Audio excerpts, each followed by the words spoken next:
Semua wanita yang dibunuh, dipenggal lehernya, kemudian dibelah perutnya dan dibuang semua organnya.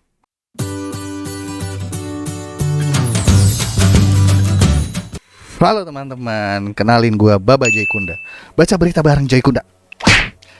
Jadi di episode yang kedua nih, di episode kedua sekarang kita akan membawakan berita, yaitu 8 kasus pembunuhan yang belum terpecahkan dari penjuru dunia. Sebelum masuk ke poin pertama, kalian bisa subscribe dulu channel saya biar saya makin semangat bikin kontennya.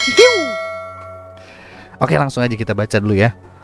Pembunuhan merupakan salah satu perbuatan keji yang bisa dilakukan oleh manusia yang sudah sering terjadi.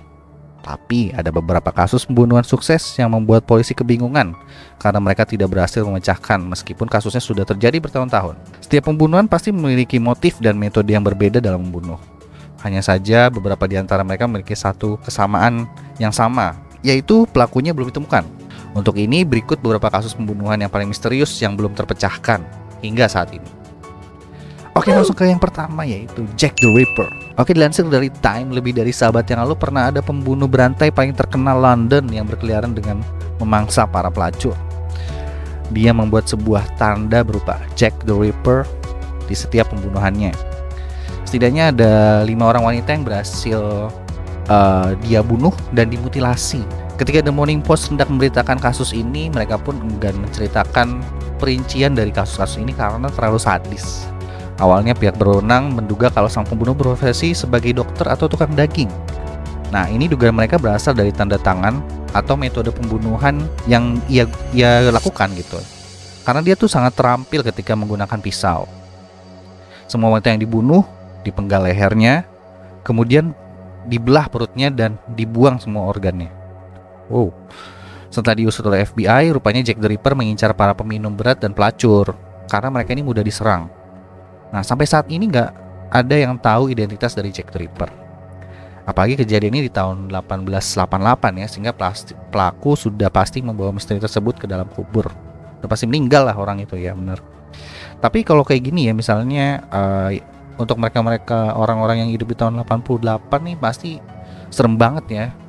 Apalagi pelakunya tuh belum ketangkep gitu. Gue nggak tahu sih kalau di Indonesia tuh udah ada misteri kayak gini apa enggak. Oke, kalau gitu kita moving ke yang nomor 2, Cleveland Torso Murder. The Cleveland Torso Murder adalah pembunuh berantai yang tidak dikenal, paling menakutkan karena pembunuhannya yang brutal. Nah, dia juga dikenal sebagai Mad Butcher of Kingsbury Run.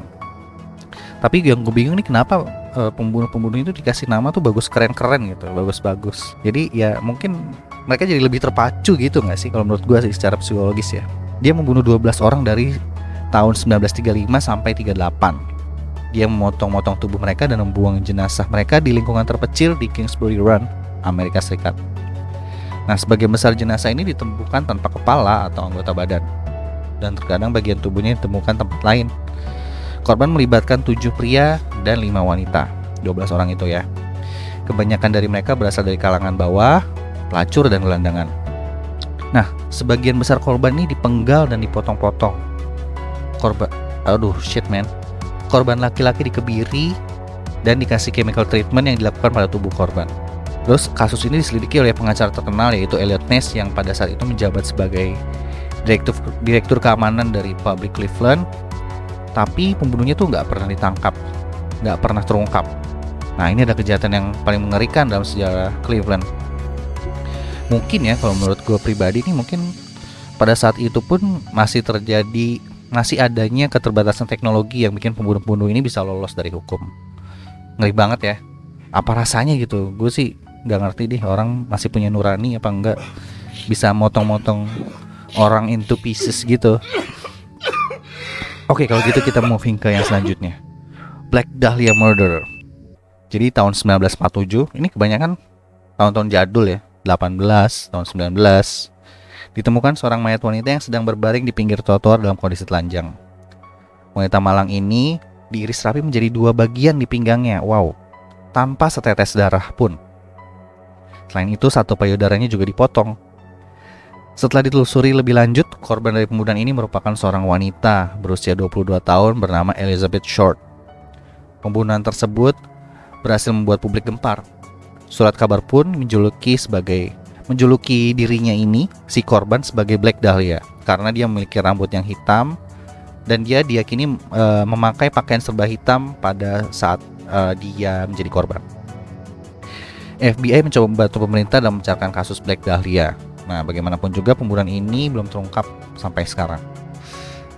Aduh, nggak habis pikir deh kenapa ya orang tuh segitu brutalnya gitu, bisa motong orang jadi 2 bagian. Udah gitu darahnya pun dihabisin gitu. Kayak ini kan pasti makan waktu ya. Terus udah gitu bisa jadi pun kalau menurut gua pembunuh ini kayak udah melakukan hal ini tuh sering gitu, nggak sekali doang, nggak si Black Dahlia ini yang dia bunuh gitu. Oke, kalau gitu kita moving ke yang nomor 4, The Monster of Florence. Adalah seorang pembunuh berantai Italia yang terkenal sebagai The Monster of Florence, membunuh 7 pasangan antara tahun 1974 dan 85. Ini berarti pembunuhan tersebut telah memakan 14 korban secara keseluruhan. Ingat ya, 7 pasangan, 14 korban. Pasangan tersebut dibunuh di perbukitan Florence pada saat bercinta. Aduh, hati-hati tuh buat kalian suka bercinta di perbukitan. Ahai. Pada tahun 1974, pembunuhnya membunuh pasangan di perbukitan Florence dan merusak tubuh korban perempuannya. Tahun 81, 2 pasangan lainnya dibunuh dengan cara yang sama. Dari 81 sampai 84, 4 pasangan lainnya dibunuh dengan cara yang sama juga. Pada tahun 85, aksi pembunuhannya itu pun berhenti. Nah, kasus pembunuhan ini merupakan kasus investigasi kriminal terpanjang dan termahal dalam sejarah Italia. Namun, kasus ini tidak pernah terpecahkan. Sekitar 100.000 pria diselidiki dalam kasus ini dan lebih dari selusin orang ditangkap. Tapi gimana ya, ini maksudnya polisinya gitu. Kasian kan orang-orang yang udah ketangkap ini. Tapi mungkin ya pihak berwenang tersebut kayak nggak mau nggak mau tuh harus nyerahin tersangka gitu supaya masyarakat merasa lebih aman. Ini menurut opinion gue ya. Cuma kasihan aja sih kalau orang nggak salah apa-apa malah ditangkap gitu. Oke, yang kelima ada Zodiac Killer. Nah, Zodiac Killer ini bukan pembunuh biasa nih, nggak kayak pembunuh-pembunuh sebelumnya yang gue sebutin. Dia tuh lebih senang mendapat sorotan media daripada membunuh secara diam-diam tanpa jejak. Dia selalu meninggalkan catatan dan petunjuk samar setiap kali membunuh untuk mengejek para polisi. Pembunuhan yang dilakukannya olehnya terjadi di tahun 1968 dan 1969 di California dengan 5 orang terbunuh. Sejak tahun 1968, Zodiac Killer mulai mengirim surat kepada surat kabar rokar bernama San Francisco Examiner. Nah, surat ini berisi motif pembunuhan dan petunjuk polisi untuk menguraikan identitas pembunuh. Kurang lebih gini suratnya. This is Zodiac speaking. Ini Zodiac yang bicara. Saya suka membunuh orang karena itu sangat menyenangkan.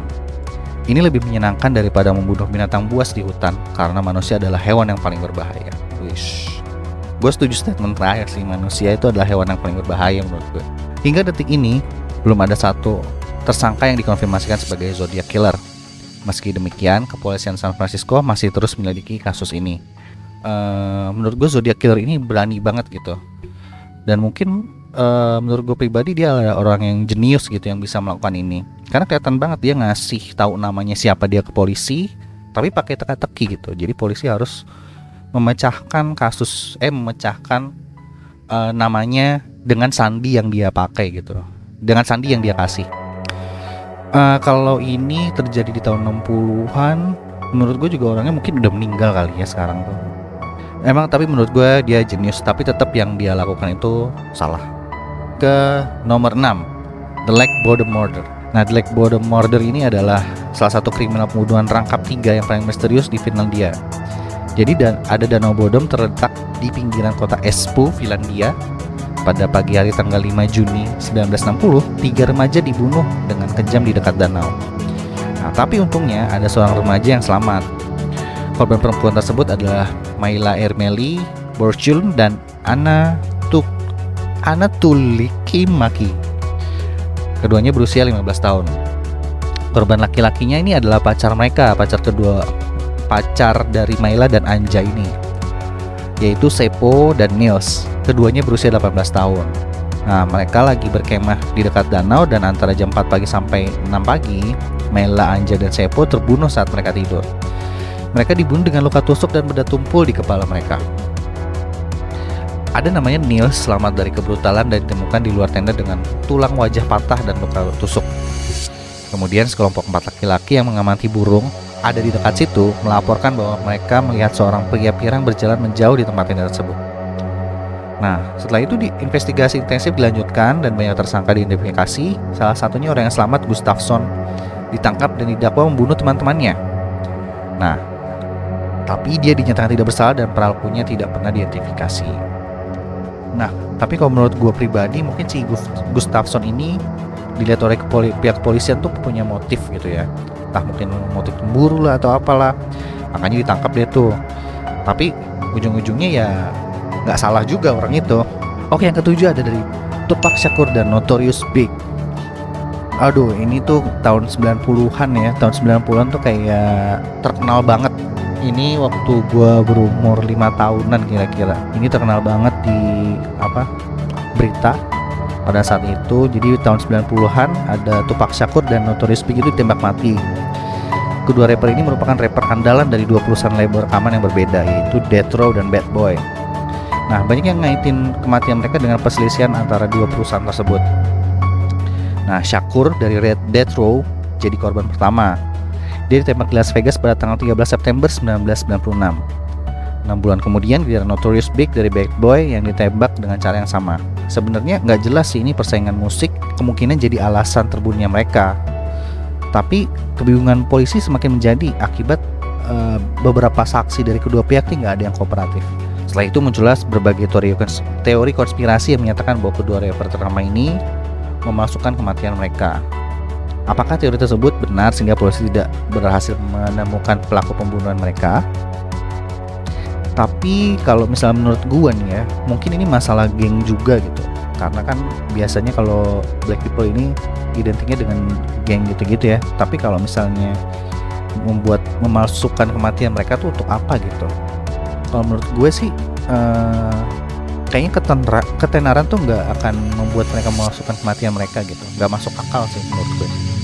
Oke, yang ke-8 dan yang terakhir adalah Boy in the Box. Jadi tahun 1957 ditemukan sebuah kotak bayi berisi mayat bocah laki-laki di dalamnya. Bocah ini tewas dalam kondisi telanjang dengan kaki dan tangannya berkerut, yang seolah-olah memperlihatkan kalau dirinya tenggelam sebelum meninggal. Nah, berhubung gak ada yang kenal bocah ini sama sekali, maka mayat ini dijuluki sebagai Boy in the Box atau America's Unknown Child. Nah, selain kerutan pada kaki dan tangan ini, terdapat zat gelap di kerongkongan yang mengindikasikan kalau dia sempat muntah sebelum meninggal. Pemukulan di kepala menjadi penyebab dari kematian bocah dalam kotak ini. Anehnya nggak ada seorang pun yang datang untuk mengidentifikasi mayat bocah ini, jadi nggak ada yang tahu identitas pelaku pembunuhnya. Nah, kalau menurut gue pribadi mungkin karena nggak ada yang kenal, bisa jadi pelakunya tuh orang tua sendiri atau yang ngebesarin anak ini sendiri gitu. Jadi kayak ini opini gue aja ya. Jadi anaknya dikurung, jadi nggak ada yang tahu dia siapa, cuma pembunuhnya lah yang tahu dia siapa ini gitu, yang time ngebesarinnya. Itu sih menurut gue. Oke, kalau gitu jadi Boy in the Box ini menutup episode kita kali ini, bro. Gila, serem-serem banget hal-hal orang yang dilakukan ya, kekejian yang dilakukan orang-orang kayak gini. Kiranya kita semua dijauhkan dari hal-hal kayak gini ya guys. Oke, kalau gitu buat yang suka video ini kalian bisa likes. Buat yang gak suka video ini kalian bisa unlikes. Sampai jumpa di episode Baba Joy Kunda berikutnya. Baca berita bareng Joy Kunda. See you. Okay.